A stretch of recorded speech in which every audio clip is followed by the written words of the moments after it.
a solvent and oil paint to create a stain for your sculpture. I'm using Van Dyke Brown, but you could use any color you want. Put the color you desire in a plate, mix it with some thinner, and make sure you use plenty of thinner. I don't like to put it straight up and make it opaque. I like the transparency that I get by diluting it with the thinner. This sculpture is made out of terracotta. If you want to see the process of building the sculpture, I also have it in the channel. It's one single solid mass that I had to repair because it cracked on the base, but surprisingly it held up. So in this process, you just add one layer at a time. Use plenty of thinner. You definitely want to do this outdoors.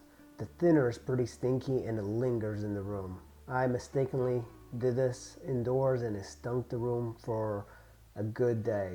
Make sure you wear a mask, but you want to make sure it's also well ventilated, your room. I have fans going and all of these things, and you probably should wear a mask even though I'm not wearing one here. Use a brush and try to get into the crevices. If you use thinner and you use plenty, you put it in a cup, it just kind of drips down, but it pours into the terracotta, so it does stain it pretty well, but it basically becomes a little bit too thin, and I like just building it up. Some of the things that people would forget is the anatomy looking up, so as if you're like in the ground level looking up. So once in a while, get on the floor and look up to see if you've missed anything.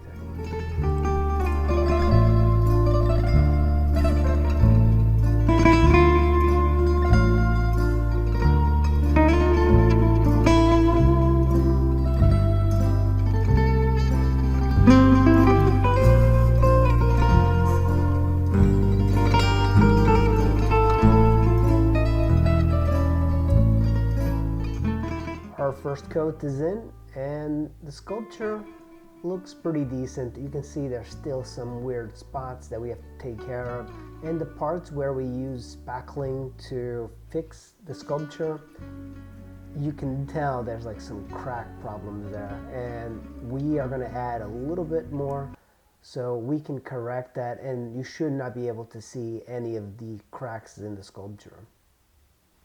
I let it dry overnight, and now I am adding the second coat. This time I was smart enough to do this outdoors, so I took it in my patio, and here I am doing all of this. Staining sculptures is something that you have to do as a sculptor. I don't do it too often because I like the way terracotta looks, but since this one cracked, I was forced to make the corrections, glue it together, and stain it. And I'm glad I did because it looks like a pretty good sculpture. Thanks for watching. I will see you in the next video.